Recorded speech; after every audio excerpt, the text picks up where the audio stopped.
You're watching the IceCats Broadcast Network. This portion of today's broadcast is brought to you by Stanley Steamer. Stanley Steamer of Florence provides professional deep cleaning services and comprehensive care for a cleaner, healthier home. Butler's Men's Shop, your one-stop shop for men. Everything from tuxedos and suits to sportswear. We have it all. Integrative Health Solutions, your partners in health. Hello, everyone, and welcome into IceCats Insider. I'm Tom Callahan. Thanks for joining me, and we're joined by head coach Gary Graham. Gary, you and I are going to be chatting once a week here, and looking forward to this. So this is my first show. You've already done a couple, so you got this under your belt a little bit. So are you going to walk me through how this works?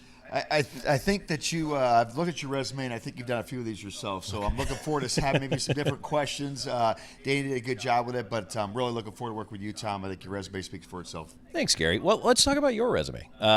You have been in a lot of places as a coach. First of all, what got you into coaching with hockey in the first place? Well, I played growing up. Fort Wayne, Indiana is not really a big hockey market, other than, of course, as you know, the Fort Wayne Commons. Absolutely. So I'm sure you've probably been in that building before. So I was fortunate enough to coach there for 10 years. But it's kind of funny. I always want to stay involved in sports. Played all sports in high school. Just a sports nerd, basically, for every sport. And played a couple years of junior hockey, wanted to get a scholarship, wasn't good enough to get a scholarship. So I knew I wanted to work with athletes, so I was really into health and fitness. So I went to school at Ball State for exercise science and physiology. I wanted to be a strength coach, basically. I wanted to get athletes to perform. There were a couple of really good football players in town during the summer when I was young, like 18, 19, 20, when I was really getting into it. I would custom build them workout plans and train them personally, and I thought that was really what my calling was I want to stay involved with sports, but I want to kind of get the best out of somebody, really take them and really kind of elevate them. So I was always interested in taking an athlete and making them better. I just didn't know it was going to be coaching, and that's kind of how it ended up becoming. But what happened was when I got out of college, my wife at that time, she had her younger brother was 12 years old. And I never forget the call. I wasn't planning on getting into coaching. They needed a youth hockey coach for their hockey team. Okay. And so she says, hey, Jesse, their team doesn't have a coach. Would you like to coach a team? I said, kids? I said, I don't know if I'll be good at working with kids. I don't really have patience. But I went ahead and did it anyways. And, of course, anybody that coaches will tell you once you we call it the coaching bug, and I only know how to do one thing, and that's to go all in. So, of course, I start coaching right away. Like the second practice in, like I've already spent like $1,000 on coaching DVDs, software. I'm doing stuff that no other coach is doing because I'm like, if I'm going to do this, I'm going to go all in on it. And, we won that city championship with that team that year. The kids did great. After I did that, a high school team in town that was in last place, that had historically been a really good statewide program, asked me to become the head coach. And so that's kind of where the coaching really started. So that my second year coaching, I coached a high school program called Snyder High School Hockey. And we turned them around from last place to first place in the first year, went to the state championship game, lost. But I could tell instantly, I was going to be decent at this. I could tell that, my urge to learn and constantly get better, and just kind of having that chip on my shoulder that, I never played college hockey or never played pro hockey, that I was going to have to outwork everybody around me and prove to people that I can do this is always kind of been that attitude that I carry with me. And I always try to kind of also get my players to kind of buy off of too, is that, we're constantly as players and coaches trying to prove people wrong, right? We always want to continue to excel and get better each and every day, and that's what I like to do as a coach, and I love being around players that like to do that themselves. But make a long story short, Tom, it ended up, after 2 years of doing that at the high school level, I got into coaching AAA hockey, which is the next level up. And then after that, I got into becoming an assistant coach with Fort Wayne. So, I'll be 47 in January. I've been coaching since I was 22 years old. So, pretty much 25 years now coaching hockey at all different levels. So I really enjoy it. I tell everybody, it's nice to make money doing what you love to do, but I don't do it for the money. I do it because I literally love to compete, and it's just something where it makes me feel younger being around the guys. The guys are so fun to work with, and just hearing them on the bus and seeing them go through the highs and lows of a season and trying to help them become better and more mature. And I love talking to guys off the ice too about business. A lot of these guys start getting into business, and some some of them do different things, and being a business owner myself, I can kind of help them navigate some things and know what to look for, whether they're talking about real estate or whatever they're talking about. So it's just a joy to be around young, kind of hungry guys. It sounds like coaching scratches a lot of itches for you personally, meaning, things that you enjoy, whether it's motivational or whether it's teaching, or helping people personally grow. Talk a little bit about how day-to-day, let's say with PD, what is a typical day? How does that come to fruition for you? Well, normally, the guys report in.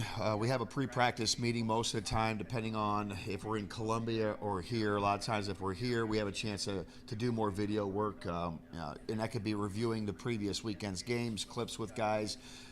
We have our practices 10 to 11:30 every day, and a lot of times we'll have our gym. So we have 2 different gyms in town, but XGen Cryo, want to plug them. They've done a great job for us. They also own Orange Theory. They've done a tremendous job with our guys. A lot of times they're there doing team workouts on Monday and Tuesday after practice. We had one week where we didn't because we were kind of banged up. When we came back from that Carolina road trip, we had a lot of guys. We had that sickness flu bug that went through us, so we kind of had to take it a little bit easy on the group. But they've been a great sponsor for us, and as well, McLeod Health and Fitness. We have a gym membership over there, so a lot of times in the afternoon, that's where they're getting their work in after I'm done with them. But during the week, there's some guys who will come in for individual video. That's more of an intimate thing where me and a player are going over their shifts one-on-one and really kind of diving into their game.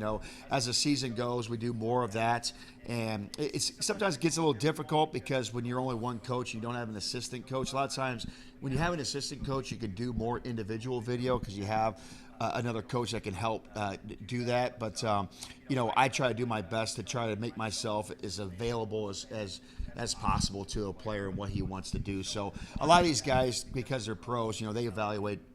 They rewatch the game, Tom. They watch their shifts. They kind of know where they weren't their best, where they can be better. But it always helps to have another set of eyes. And, a lot of times the way that I break down video, I might be seeing something different that maybe they're not even seeing in their own game. And I love to help a player out.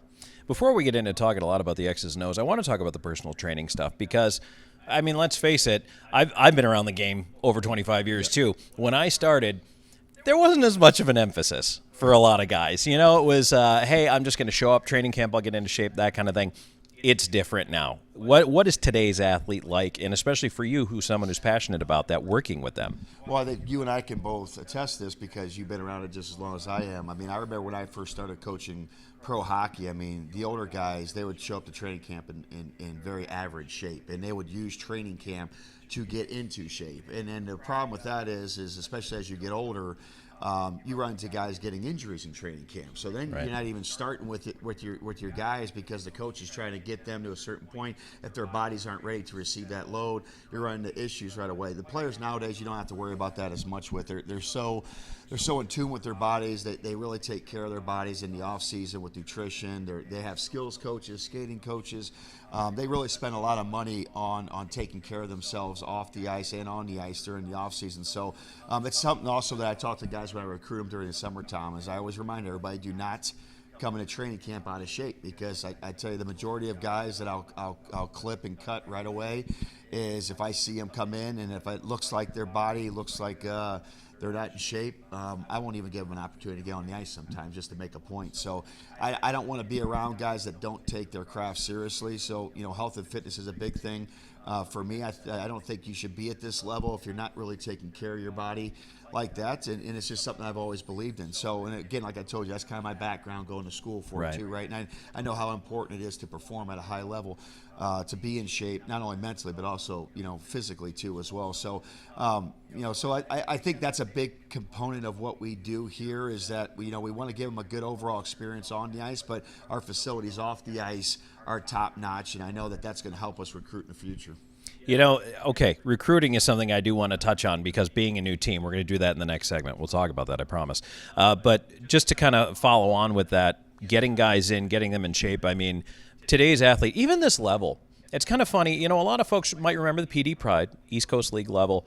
That level of play 20 years ago feels a lot like this level of play now. I feel like all of minor league hockey has elevated itself over the last 20 years. Like, this is a very competitive level. You really do have to come in ready to go. I agree with you. I think that's the one thing I've told a lot of people is that, being at a lot of different levels myself, and I was trying to talk to fans that were excited for when we were coming to town, and they were asking me questions, Tom, just like what you just talked about. What this level of play compared to maybe what we've seen 18 or 20 years ago, when the ECHL was ECHL. Well, I can just tell you, my last year coaching in the ECHL as a head coach was in 2019. And when I watch ECHL games now, and we're just talking about 5-6 years basically, it's so much better, the ECHL, than what it was just in 2019 when I was there. So, I mean, and I'm telling you, I'd say a good 20-25% better. That's how much better it is. So these kids coming up nowadays are so talented. And again, that's just the overall focus on hockey, like you said, from the NHL to the American League Coast on down. It's just a whole trickle-down effect. It is a dog-eat-dog world. It's hyper-competitive in juniors. It's hyper-competitive at the collegiate level. So in order to make those teams at the collegiate level and play, you have to have that dog in you every single day or you're not going to make it. And so when these guys get to the pro level, you're seeing it all resonate. I mean, you're seeing very good, talented guys that probably should be in the American League have to start in the Coast. And then those Coast guys that should be in the Coast, they have to start in the SPHL. Last year in Pensacola, I recruited probably my best team I've ever recruited. And it's probably the reason why all 10 guys got called up last year, and it was very challenging, but that's the name of the game, right? So, I mean, there's going to be guys, you don't sometimes want to over-recruit either because, you got to fill those holes when it comes. So right. That's the line that all coaches walk during the summertime, especially even at the ECHL levels. I'll give you an example.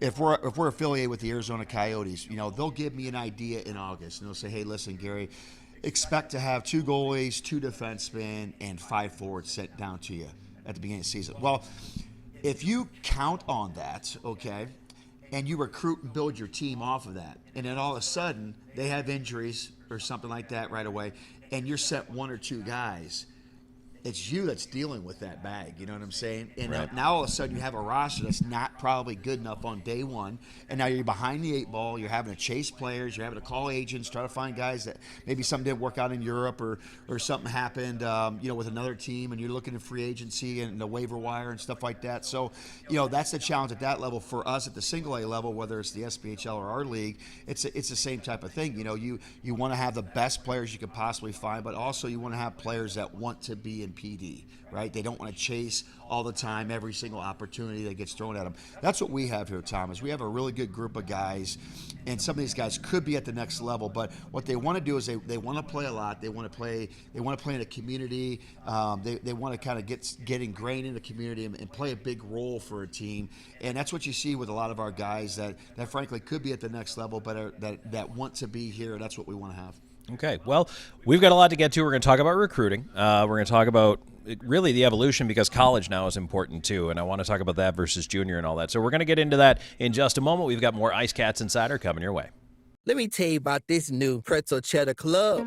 Hey, I'm Carlos. And I'm Ebony. And a little thing we love about the Chick-fil-A Pretzel Cheddar Club is the tangy Dijon with the pretzel bun. When I add the Dijon mustard to this pretzel bun, it takes it to a whole nother level. It goes perfectly with the chicken and the cheddar cheese and the bacon. Man, you know how much you love bacon. And I love the different varieties. Grilled, spicy, original. It gets you nice and excited for fall. Real guests paid for their testimonials. Dal Massimo Ristorante Italiano, where culinary passion meets the art of hospitality. Established in 2010, our restaurant was born out of a love for authentic flavors and a commitment to providing our guests with a memorable dining experience. At Dal Massimo, we believe that food is more than just sustenance. It's a celebration of culture and community. Whether you're here for a cozy dinner, a festive celebration, we look forward to serving you. Gorget is a local craft distillery based in Lugoff, South Carolina, producing rum, vodka, whiskey, and bourbon in small batches. Founded in 2015 by 3 local gentlemen, Gorget has a fine line of handmade, local spirits. No matter what you desire, we have something for you. Isn't it about time you revolutionize your spirit? Visit us online at gorgetdistilling.com. At the Law Office of W. James Hoffmeyer, we strive to help our clients in whatever situation they are facing.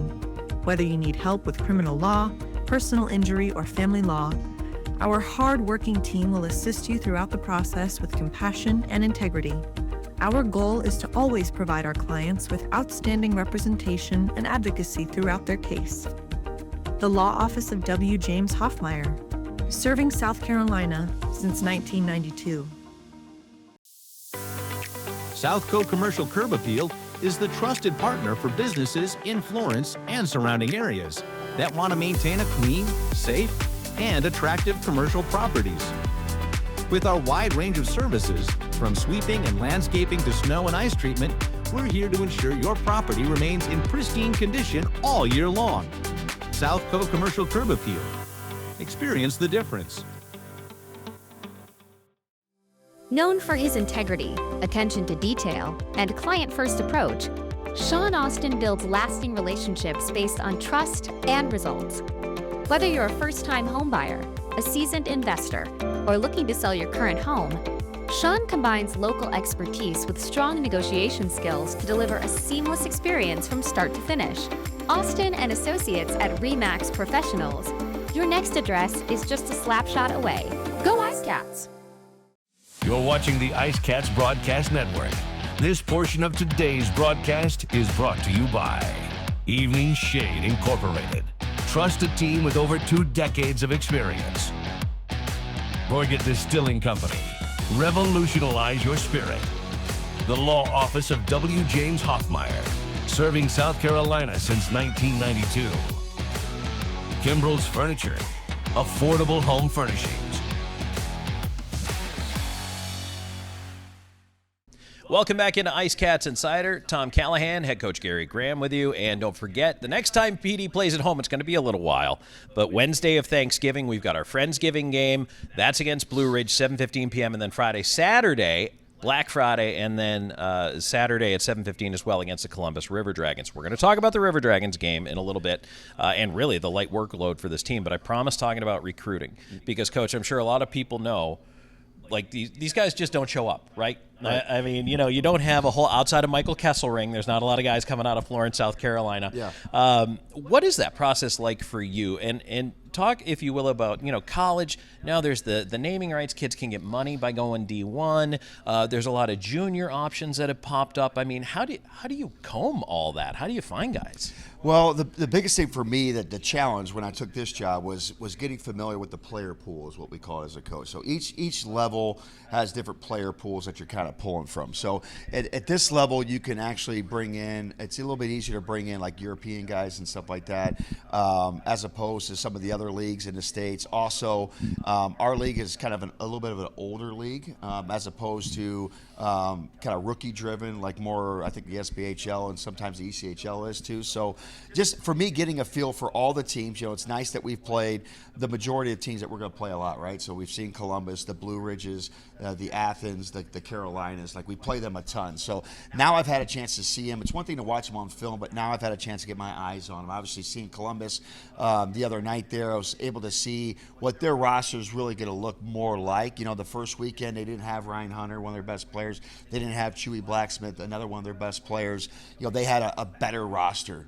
We see them on Friday night, and that's what you're going to see a lot. And also for the fans listening, is that at the single A level, a lot of times, you're not really going to see a team's roster really until probably Thanksgiving, because again, everything kind of trickles down, right? So there's still some guys from our level that are still kind of up at that ECHL level that might trickle down. There's some guys that maybe in the SPHL that aren't happy, that have rights that are attached here, that could end up back in our league. So, the rosters will be always changing, but realistically in that first kind of 60 days, you're still, for me as a new coach in this league, Tom, I'm trying to get a feel for everybody and see where our strengths are as a team and where our deficiencies are. And of course, just like any team and any coach would tell you, I feel like we have some strengths of our club and I feel like we have some deficiencies. And so for me, it's about, knowing kind of, number one, if I want to stick with the same group, we have to really hone in on those deficiencies and make sure that we're ready to go for our next game, and give those guys every opportunity to continue to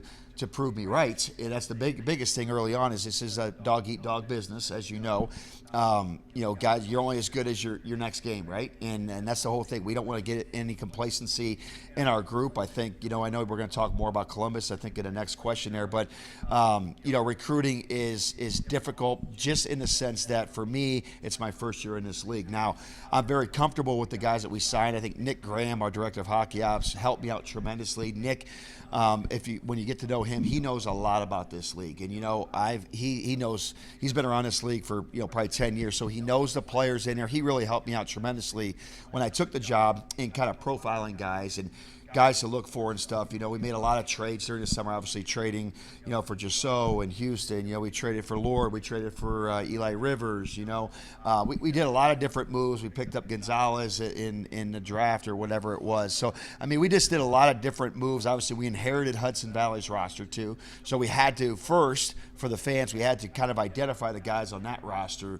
that we wanted to protect. And then, we made some trades and different things. But it was a lot of work to put together this roster. And the one thing, too, about this roster is, and I can tell you, it's a good group of guys.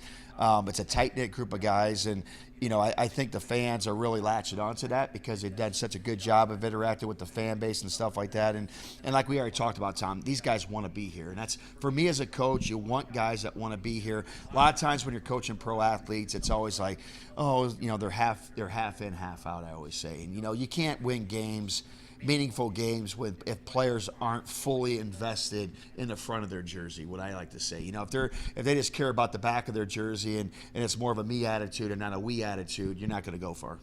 It's interesting too, because this league, you have to have a certain amount of vets, a certain amount of rookies, like you have roster limits. So you have to operate within those.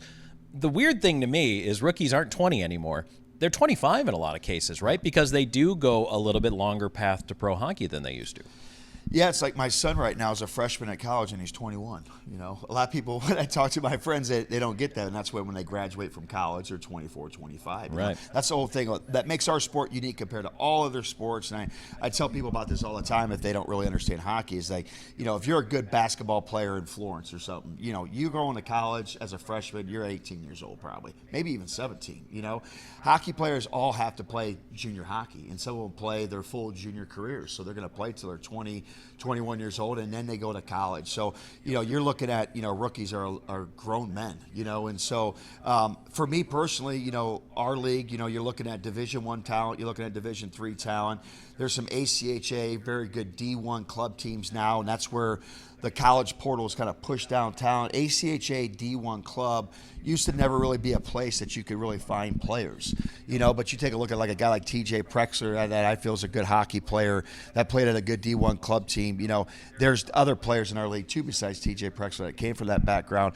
But, these are good programs. And the reason why they're good programs now over the last 5 years is because, you've had so much trickle down basically. So now it's like these kids could have played Division III NCAA, but some of these programs that are D1 club are actually a lot better with their facilities, with everything they can offer than some of the D3 teams. So, I can't really fault a kid anymore for taking that route. I know my son this past year when he was getting recruited, we were looking at some ACHA D1 top club teams. And then, it's something that every parent and kid kind of takes a look at if you're going to go the D3 route. So the majority of our level is D3 or CIS, Canadian University talent overall. But like we talked about, back to your recruiting question, is that for us, for Nick Grant, Director of Hockey Ops, and myself recruiting players, we're going to look at everywhere.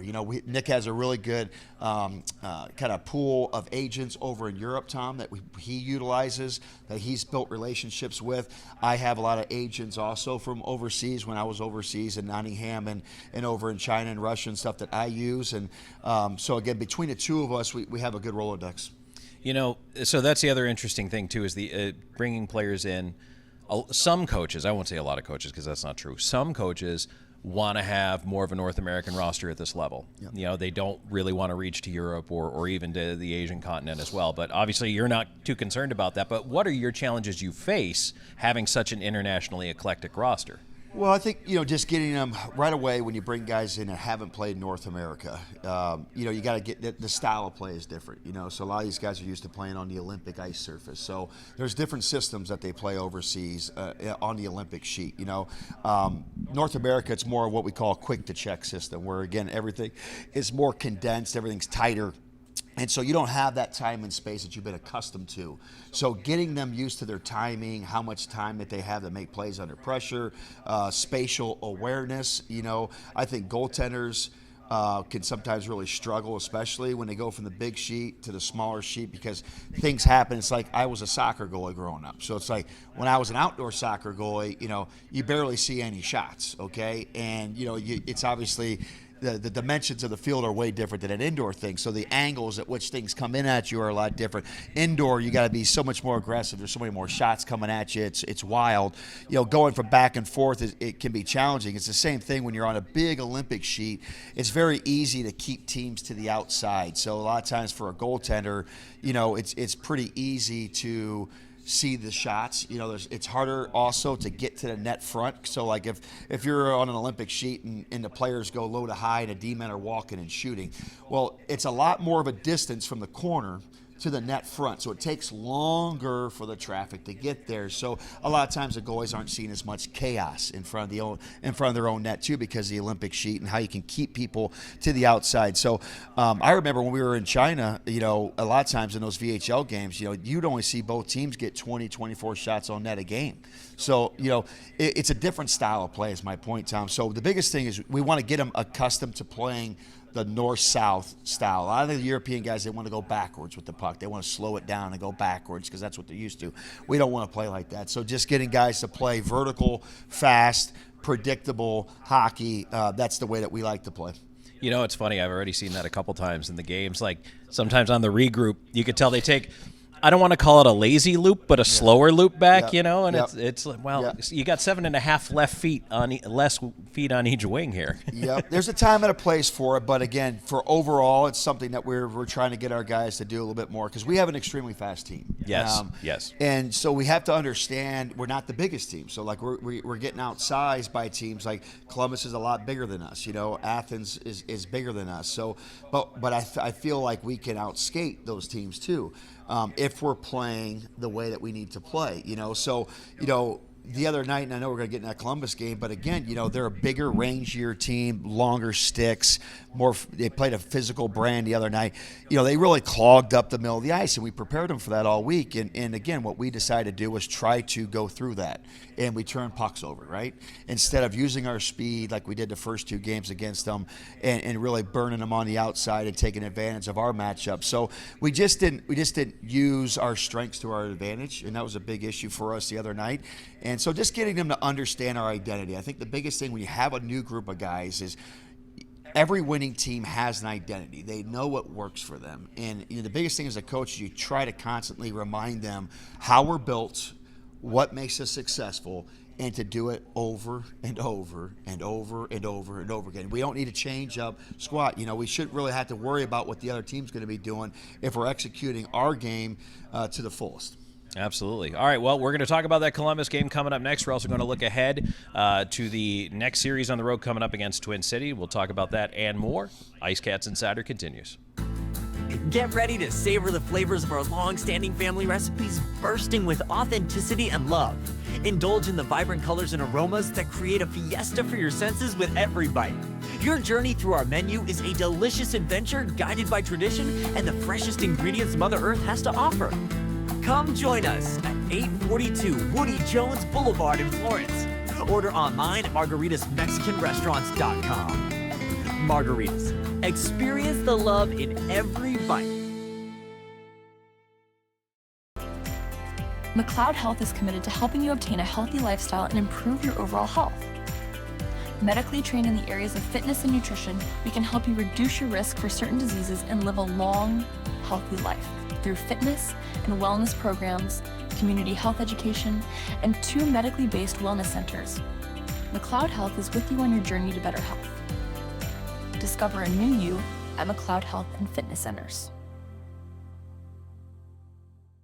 Looking to score big with your printing? M&M Printing and Graphics is your hometown team. From flyers, business cards, and posters, to vinyl graphics, banners, and outdoor signage, we do it all. Whether you're promoting your business, cheering on your team, or bringing your brand to life, we've got the players and the skills to make it happen. Visit mmpg.us or call 843-662-2412. M&M Printing and Graphics, the official printer of the PD IceCats. The PD IceCats are lighting up the scoreboard, and Powers Properties is proud to be the official housing provider. Looking for an apartment? Powers Properties has you covered with modern apartments, convenient locations, and a team that puts you first. Just like the IceCats, we know what it takes to win, on and off the ice. Score big with Powers Properties. Relax, you are home. No matter which sport clips you walk into, you'll know it's special, and just for you. Our stylists don't guess your best cut. They are experts in men's and boys' hair. Our cutting zone has all the basics and specialized equipment, from our comfortable cutting chairs to an array of specialized cutting tools and clippers.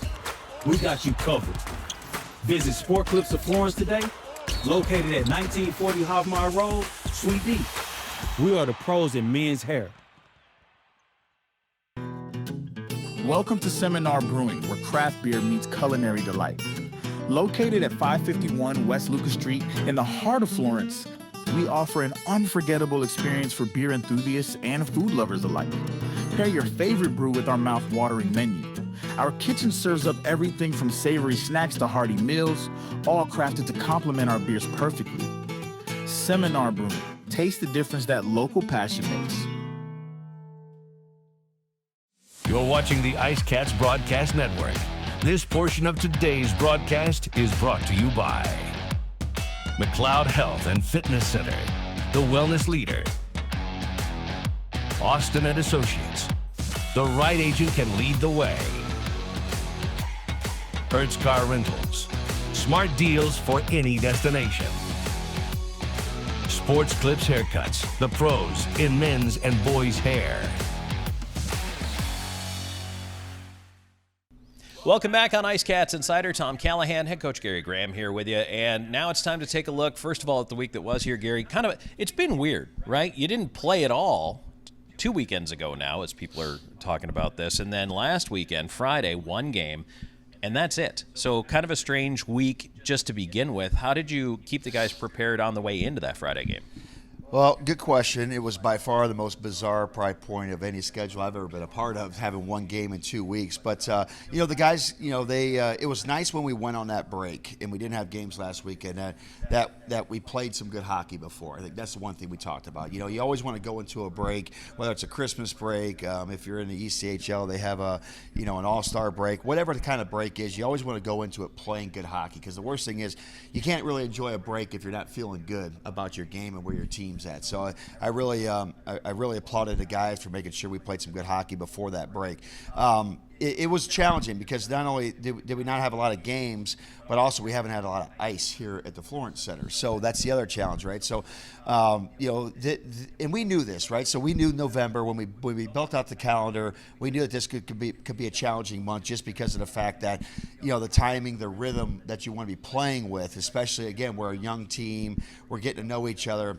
Worst thing you want to do is take a break when you're playing good hockey, and that's where, if you watch the game on Friday, and I told the guys, especially at the first period, our timing was off. You could see it, and again, as a coach, you try to do everything you can in practice to put them in game-like situations and make it as difficult on them in practice as you can. Because if you practice light on them, and by the time they haven't had any games, it's gonna be bad. So I felt like the practices, we did what we had to do to be successful. The power play was good. The penalty kill was pretty good. It was a good goal by them that they had on the from Ryan Hunter. It was a nice shot. We just didn't get that shot blocked. But the game was also kind of there was a lot of penalties, as you know, Tom, which took away the flow from the game, right? Yeah.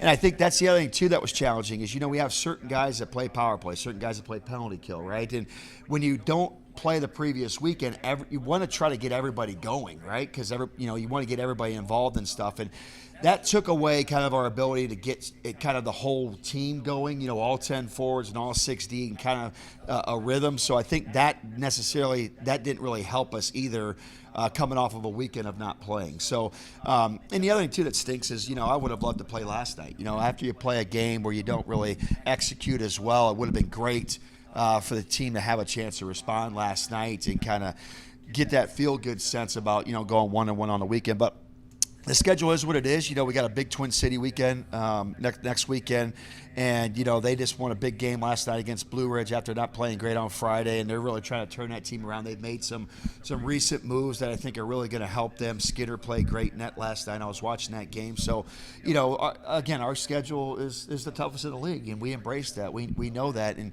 we just have to make sure that the guys remember, Tom, that there are going to be no easy outs. I mean, if we don't bring our A game, we have a chance to lose every night, and I don't care who it is. That's just how good our division is and how strong our schedule is. So, constantly reminding guys of that. But I'll tell you, the best thing for the fans is how mad the guys were after losing a game. And I'll tell you, that means a lot to me because, the teams that I've been a part of that have been really successful, championship teams and teams that have gone deep into playoffs, and even if we didn't win a championship, those teams, they hated to lose more than they liked to win. And it doesn't mean you don't embrace those wins and enjoy them, but there's something about being hyper competitive and just really hating to lose. And if you get enough of those guys, and especially if they're guys that are leaders on your team, if that message can come from me into the captains and into the group, then you got a team that really knows how to scratch and claw. And, that was a tough game. We're opening up Columbus's rink. You know that rink well yourself. I do. It was packed. It was loud. They're a good hockey team. They're well coached. And, we were right in that game, and then we just had two brain farts there in the second period where we lost some momentum, came out in the third, made it a one-goal game, and again had another brain fart, where the game got away from us. So, it was something where, we weren't our best. We all know that. But the good news is that listening to the guys on that bus and listening to the guys in the locker room is that we know that we weren't good enough to win that game. And nobody's kidding ourselves here. So we got to be better come Friday. Gary, I'm going to walk you around the deep end of the officiating here so that you don't fall in. But, fans are fans. They have a lot to say about the officials. But for you as a coach, when it's clear that, let's say, they're calling it tight, like they did on a Friday night, what do you say to the guys on the bench? What's the message?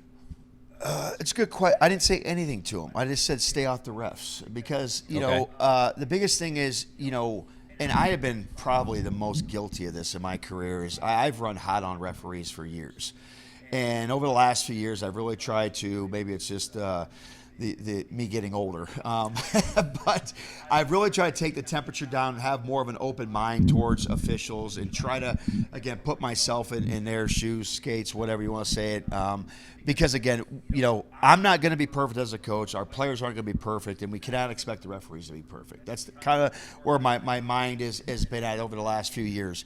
I will give them credit. They had a couple very questionable calls on us early on in the game. However, they called the same call that I didn't agree with against Columbus. Right, so it was consistent. And that's all I want, right.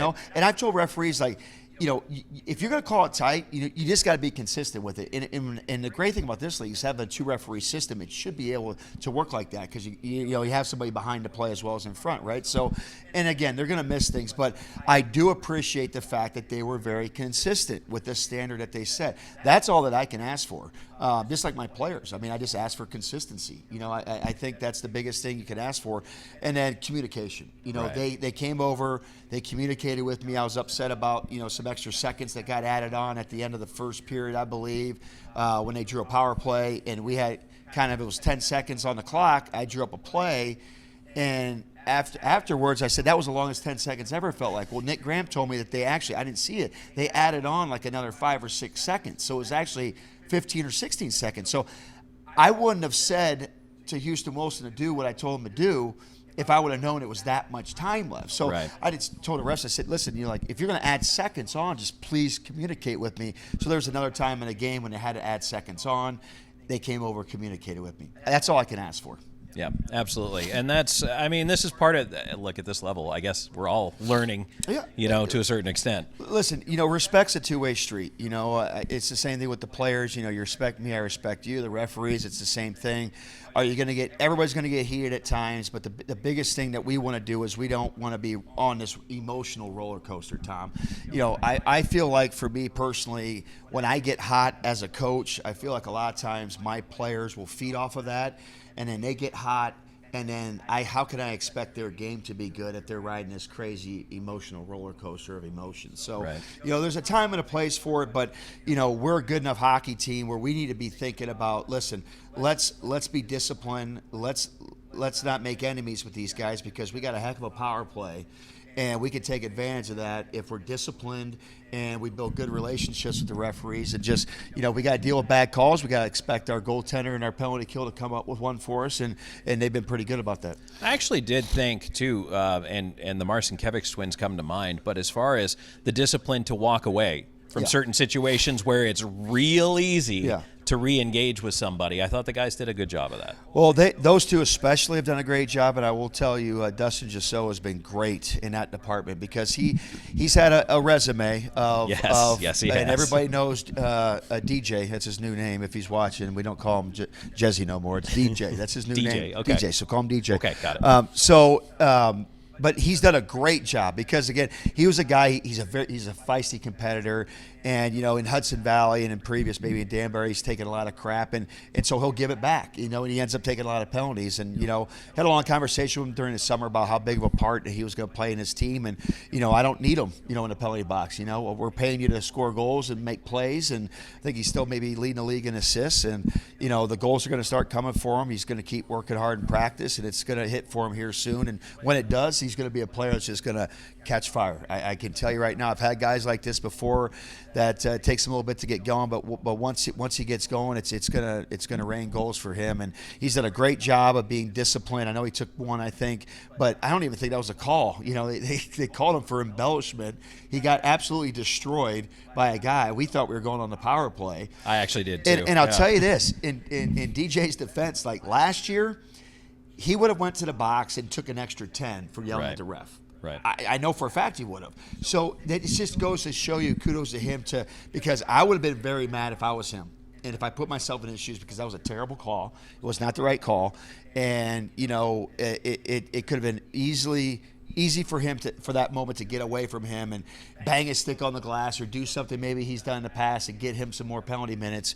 And he did it. And again, that's what we call progress, and that's what we want to see, Tom, from our players is progress, whether it's in practice, whether it's in games. So that's something good. And I'd say I just want to give kudos also. You see Cherney stepping up. For Patrick. When Hunter was going after him with that face-off. Yeah.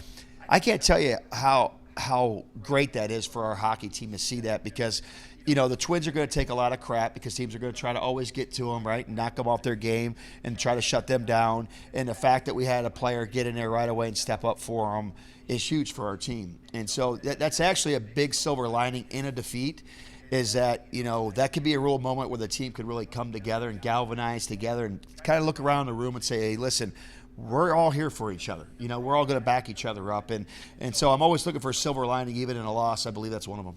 Talking about Gesso and the fact that he's put up a ton of assists, but he hasn't scored that first goal yet. I know you've seen players go through that, and with him being a veteran player, is it a little bit easier for him to just stay patient, say, I'm getting my chances, it'll come? Is there any conversation you have to have with him about it? How do you coach him through that? Yeah, a lot of times, my simple conversation with him was, I had a player in Fort Wayne that led the league a lot in the coast, and Sean Zedlowski, an excellent hockey player, and even he went through some droughts and stuff. And he was a guy that liked to fight too sometimes and finish checks. And a lot of times it's just playing the old reverse psychology, Tom. You got to quit thinking about it. That's the biggest thing. The easiest thing for goal scorers to get off the schneid is to start going to the net more and stopping there. You have to get to that scoring area. The stats don't lie. 77% of goals are going to happen in that home plate. That's where all the goals come from. The analytics, they say it. You just got to get there. And I know that's what happened with Trevor when he was not scoring a couple weeks ago. He started just going there, and all of a sudden the puck comes right on his stick, and he's back to scoring, right? So it's not rocket science. It's just the willingness to get there. Some guys naturally are sometimes more on the perimeter, and you just can't be there. You got to get to the scoring area if you want to get goals. And so, but the other thing too is you got to stop thinking about it. So I usually try to tell guys, listen, focus on being great defensively.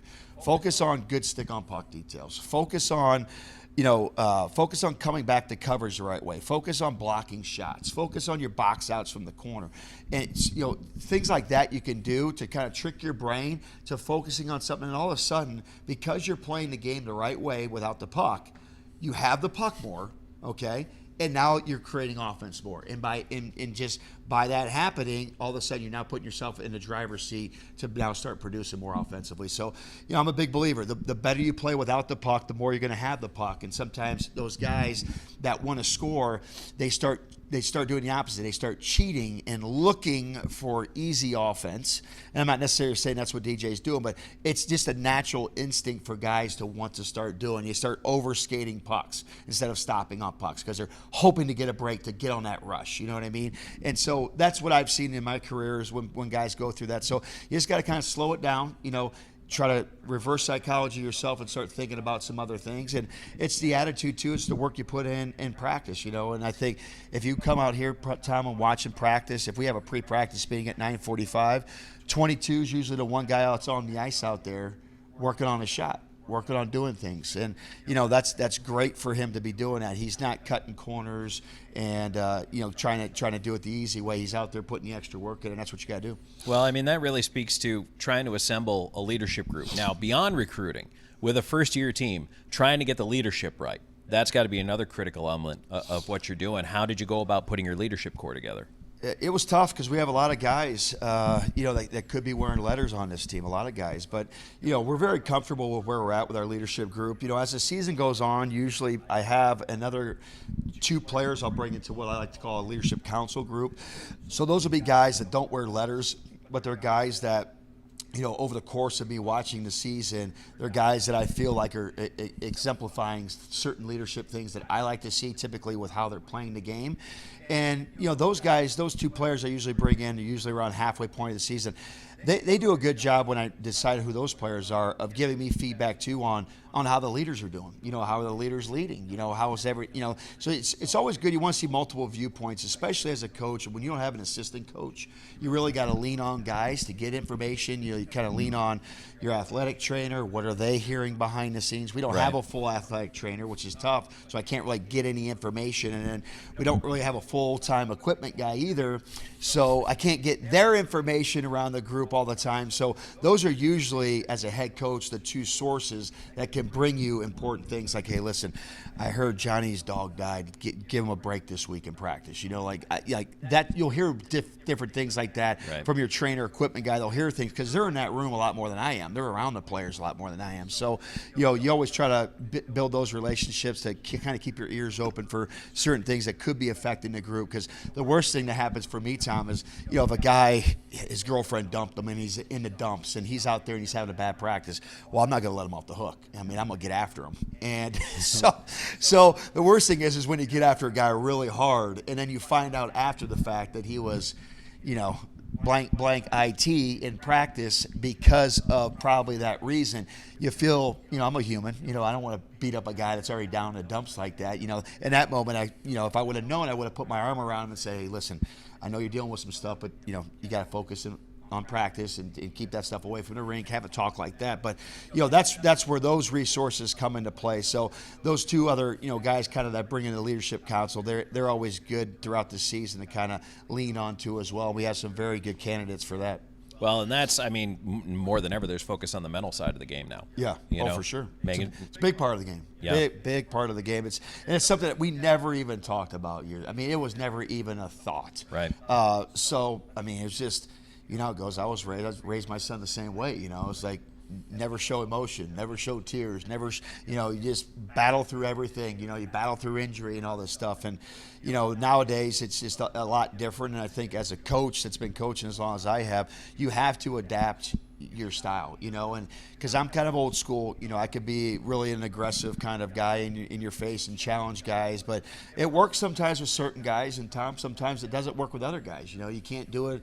Certain guys can't do it in front of a group setting. You got to maybe do it behind closed doors. Some guys like it in a group setting. They want to be challenged. So with me, working with all these guys, with the exception of Houston and Miguel Diaz, all these guys are new players for me. So I'm still getting to learn what makes all these guys tick. How can I get to them? How can I bring out the best in each and every one of them? So that will be my challenge the whole year is not only in a team setting, but also how do I get each individual playing their best hockey. That's my biggest challenge. I'm willing to bet there are not a lot of fans out there who think about all the hats that you have to wear. Yeah. Like, it's a lot. I mean, you're everything from, parent or brother or, uncle, and then team psychologist and coach and leader and all these things. That's interesting to have to do that. And the other thing too is, and every coach, I mean, you want to be, ultimately you love all the guys and you want to be liked too by them, right? Sure.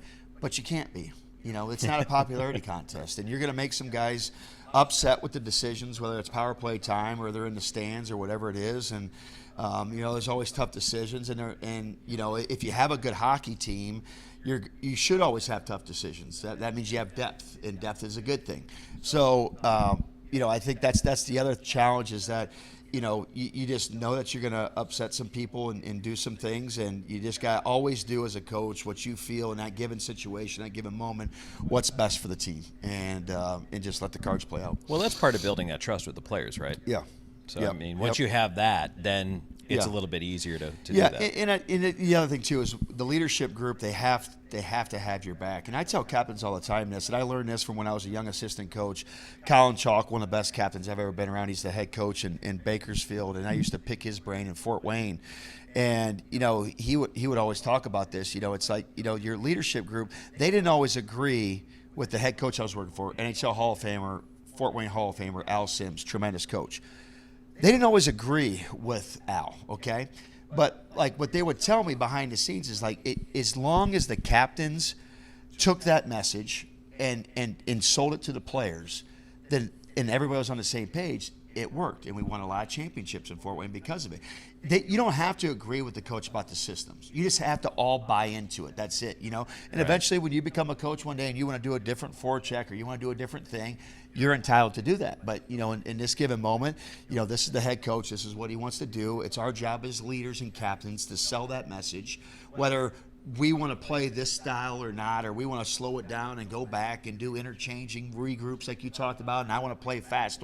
It says everybody get on the same page. And that's where, again, as a coach, I can look very good when my leaders are selling that message and we're all playing the game the right way, because this is not I always tell my players, it's not the head coach up here and the players are down here. It's like the head coach is here and the players are like right there. I mean, you guys this is a team thing. We're not, right. We're not going to go far. It's really the players' team. When I walk out that locker room, what is said probably from those leaders and in that room is even more important probably, Tom, than what I'm saying. Well, we're going to talk about that because there's two big games coming up against Twin City. You and I are going to talk about that. We'll preview that, and then we'll wrap things up here. Back with more in just a moment on IceCats Insider.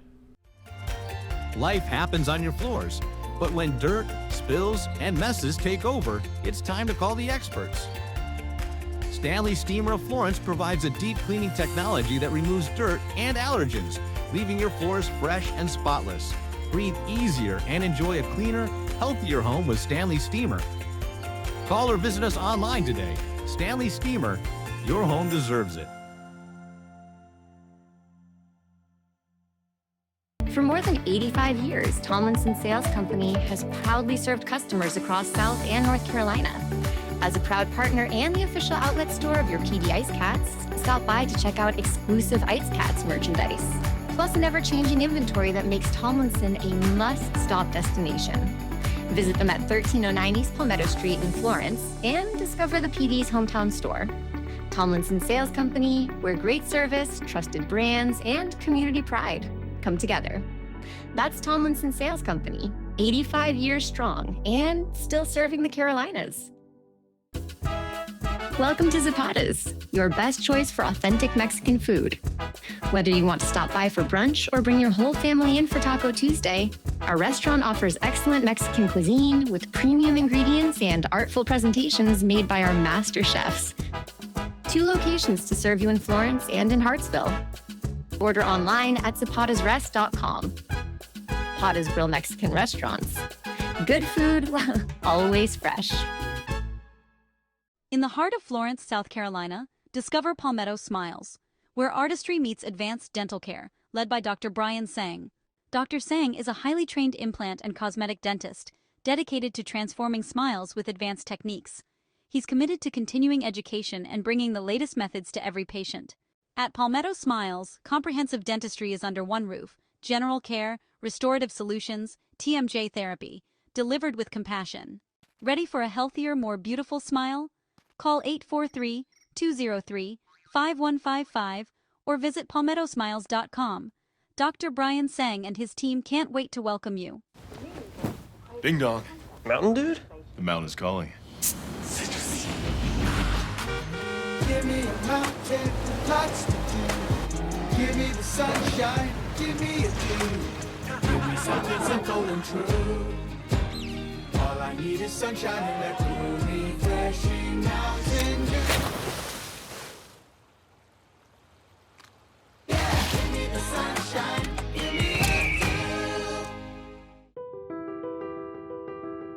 For 20 years, we've captured more than weddings, we've captured legacies. The laughter, the tears, the moments that last a lifetime. Every glance, every vow, every I do, preserved in stunning cinematic detail.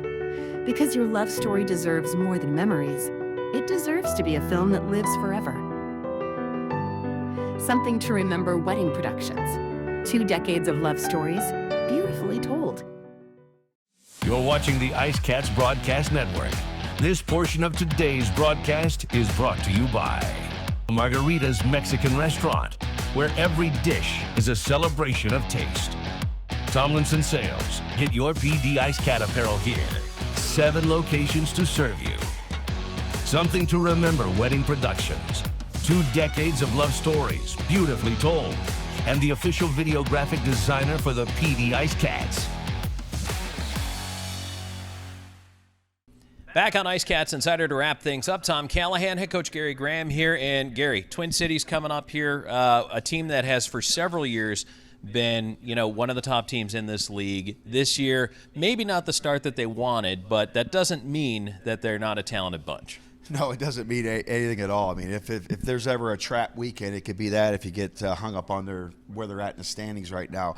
Harry's a great coach. And, again, when you have a lot of returning players like they have sometimes year to year, I mean, again, losing in the finals, the last couple years back-to-back, a lot of times when you have teams that return a lot of players like that, you just kind of expect to get rolling, in game one. You just kind of expect it, And I've had teams like that in Fort Wayne, and sometimes it can be very tough to get going because everybody's already expecting. You're still kind of living off of last year, you know what I'm saying?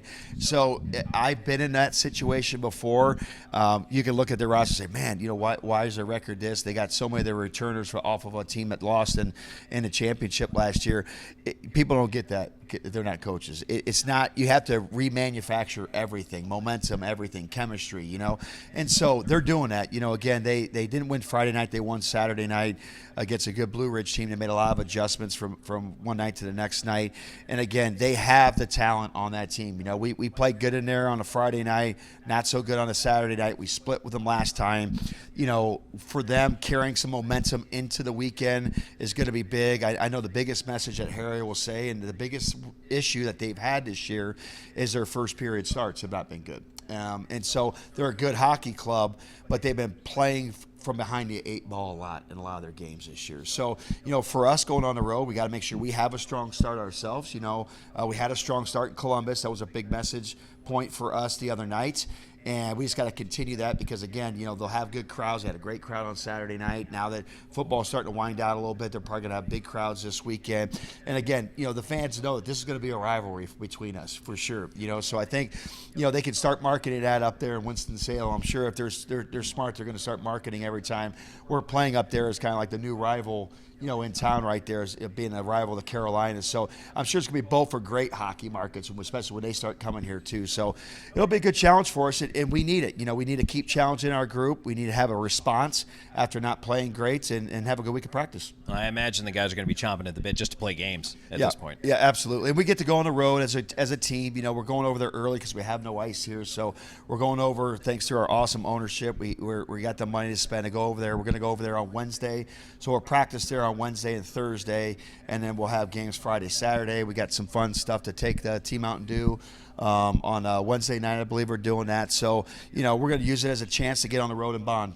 Okay. Well, Gary, good luck coming up this weekend. Thanks for joining us. Looking forward to doing these shows with you this year. Thanks, Tom. Look forward to working with you. Absolutely. All right. Well, thanks for joining us, everybody. We're here every Monday night, 7 p.m. Our thanks to Cumulus Media on the radio side. And, of course, you can catch this show on our YouTube channel as well, where you can just play it back at your convenience if you happen to miss it live. 7 o'clock on Monday night. We will talk to you from Winston-Salem on Friday, 7 on the 7:15 on the pregame for that one. So thanks for joining us, everybody. This is Tom Callahan saying good night. You're watching the IceCats Broadcast Network. This portion of today's broadcast is brought to you by Stanley Steamer. Stanley Steamer of Florence provides professional deep cleaning services and comprehensive care for a cleaner, healthier home. Butler's Men's Shop, your one-stop shop for men. Everything from tuxedos and suits to sportswear. We have it all. Integrative Health Solutions, your partners in health.